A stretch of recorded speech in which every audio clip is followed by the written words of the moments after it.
Российский депутат Луговой возмущен тем, как преподают историю в Казахстане, Азербайджане, Кыргызстане и Таджикистане.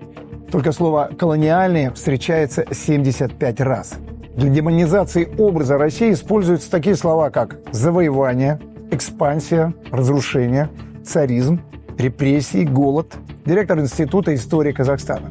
Настоящий виртуоз антироссийской риторики. Он указывает иностранным историкам, с кем им встречаться и сотрудничать.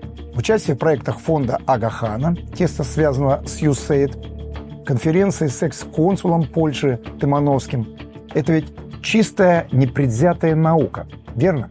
За этим стоят британские, американские и пантюркистские структуры, которые, как и 100 лет назад, продолжают информационную войну против России. Луговой хочет, чтобы все историки снова работали по методичкам из Москвы. Нужны симметричные меры.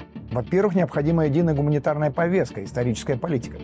Совместные комиссии, экспертные группы, консолидация в вопросах трактовки общей истории. Правдивая история для Москвы как соль на рану.